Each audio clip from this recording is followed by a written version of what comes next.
Dunia mungkin belum menyadarinya sepenuhnya, tetapi saat ini kita sedang berada sangat dekat dengan krisis global baru.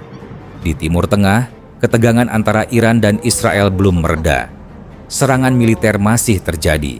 Sistem pertahanan udara masih aktif, dan armada militer Amerika masih bergerak di kawasan Teluk. Namun yang membuat analis geopolitik benar-benar khawatir bukan hanya perang itu sendiri. Yang mereka khawatirkan adalah apa yang bisa terjadi selanjutnya. Karena jika konflik ini terus meningkat, satu jalur laut kecil bisa berubah menjadi titik paling berbahaya di dunia. Jalur itu adalah Selat Hormuz. Sekitar 20% minyak dunia melewati jalur ini setiap hari. Jika jalur ini terganggu, harga energi global bisa melonjak. Ekonomi dunia bisa terguncang. Dan konflik regional bisa berubah menjadi krisis internasional. Pertanyaannya sekarang bukan lagi apakah konflik ini berbahaya. Pertanyaan sebenarnya adalah, seberapa dekat dunia dengan eskalasi yang lebih besar? Dan yang lebih penting, siapa sebenarnya yang paling diuntungkan dari konflik ini? Mari kita bedah situasinya.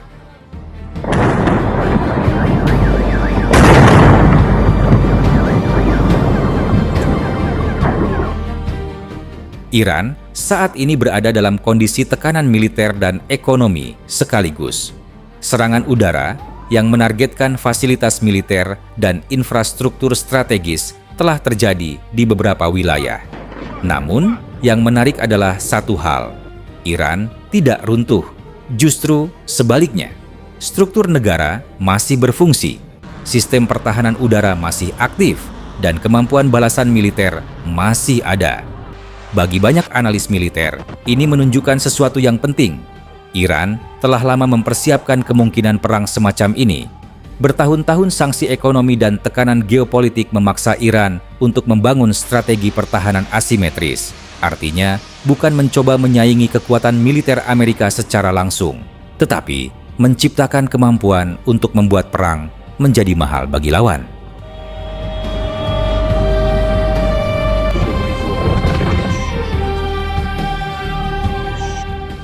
Banyak orang sering menganggap konflik ini sebagai pertarungan antara negara kecil melawan kekuatan besar. Namun, realitasnya lebih kompleks. Iran memiliki beberapa keunggulan strategis. Pertama, geografi. Wilayah Iran sangat luas dan memiliki topografi yang kompleks. Pegunungan, gurun, dan wilayah terpencil membuat operasi militer skala besar menjadi sangat sulit. Kedua, sistem pertahanan berlapis. Iran telah mengembangkan jaringan pertahanan udara domestik dan sistem rudal yang mampu menjangkau jarak jauh. Ketiga, jaringan sekutu regional. Kelompok bersenjata yang memiliki hubungan dengan Iran tersebar di berbagai negara Timur Tengah. Ini berarti konflik dapat dengan mudah meluas ke banyak front sekaligus. Bagi Amerika dan Israel, ini menciptakan dilema strategis. Menyerang Iran mungkin mudah, tetapi mengendalikan eskalasi konflik jauh lebih sulit.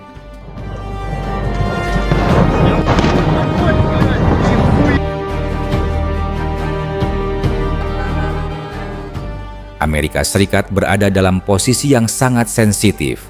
Di satu sisi, Washington adalah sekutu utama Israel. Di sisi lain, keterlibatan langsung dalam perang besar di Timur Tengah adalah sesuatu yang ingin dihindari oleh banyak pembuat kebijakan Amerika.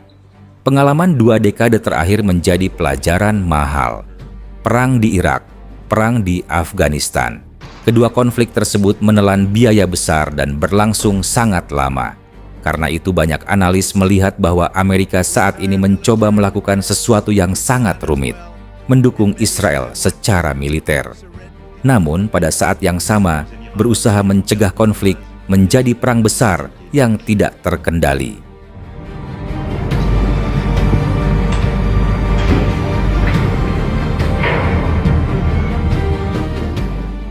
Di banyak negara dunia muncul kritik terhadap pendekatan Amerika dan sekutunya. Beberapa analis berpendapat bahwa kebijakan tekanan terhadap Iran selama bertahun-tahun justru memperburuk situasi. Sanksi ekonomi, isolasi diplomatik, operasi militer terbatas. Semua kebijakan tersebut dimaksudkan untuk melemahkan Iran. Namun, dalam banyak kasus, hasilnya justru berbeda. Iran menjadi lebih defensif, lebih militeristik, dan lebih siap menghadapi konflik. Beberapa pengamat bahkan menyebut bahwa pendekatan ini telah menciptakan lingkaran eskalasi yang sulit dihentikan.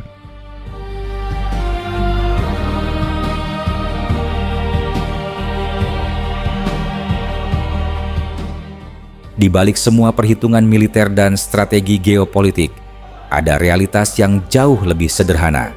Warga, sipil. Di Iran, kehidupan sehari-hari berubah drastis. Ketika sirene berbunyi, orang berhenti bekerja, sekolah ditutup lebih awal. Keluarga berkumpul di rumah, menunggu kabar apakah situasi akan memburuk. Hal yang sama juga terjadi di Israel. Banyak warga harus berlindung di bunker ketika sistem peringatan rudal aktif. Perang modern mungkin menggunakan teknologi canggih, namun dampaknya bagi manusia tetap sama seperti perang di masa lalu. Ketakutan, ketidakpastian, dan trauma.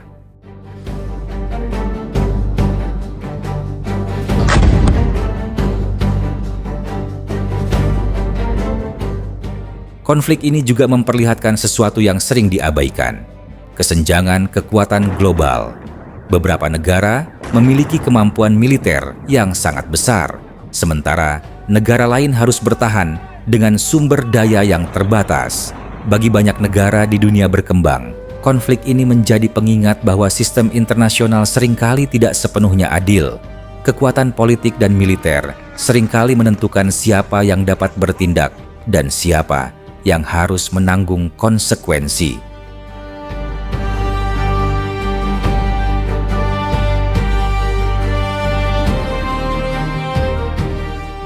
Namun dampak terbesar mungkin justru datang dari sektor energi. Timur Tengah masih menjadi pusat produksi minyak dunia, dan satu jalur laut menjadi sangat penting. Selat Hormuz, sekitar 1/5 minyak dunia melewati jalur sempit ini setiap hari.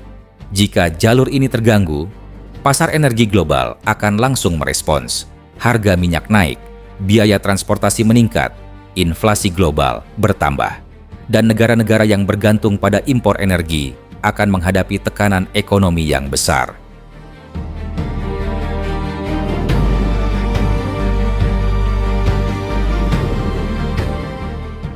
Inilah yang paling dikhawatirkan banyak analis. Jika konflik ini terus meningkat, lebih banyak negara dapat terlibat.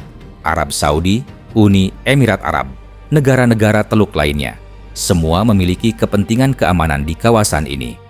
Dan jika lebih banyak aktor militer masuk ke dalam konflik, situasi dapat berubah sangat cepat.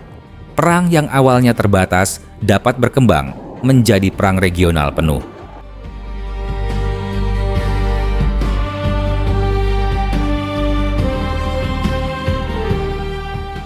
Saat ini dunia berada di titik yang sangat sensitif. Konflik antara Iran dan Israel bukan hanya tentang dua negara.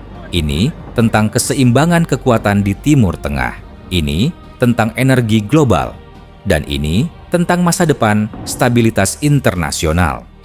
Sejarah menunjukkan bahwa perang seringkali dimulai dengan eskalasi kecil, yang kemudian berkembang menjadi konflik besar. Pertanyaan yang tersisa sekarang adalah sederhana. Apakah para pemimpin dunia akan memilih jalan diplomasi atau membiarkan konflik ini berkembang menjadi krisis yang lebih besar? Jawabannya mungkin akan menentukan arah geopolitik dunia dalam beberapa tahun ke depan. Jika Anda ingin memahami geopolitik dunia secara lebih dalam, tanpa sensasi, tanpa propaganda, pastikan Anda subscribe channel ini. Karena di sini kita membahas konflik global dengan analisis yang tajam dan berbasis fakta. Terima kasih telah menonton. Sampai jumpa di analisis berikutnya.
été frappés. Nous avons aux Émirats Arabes Unis un hangar.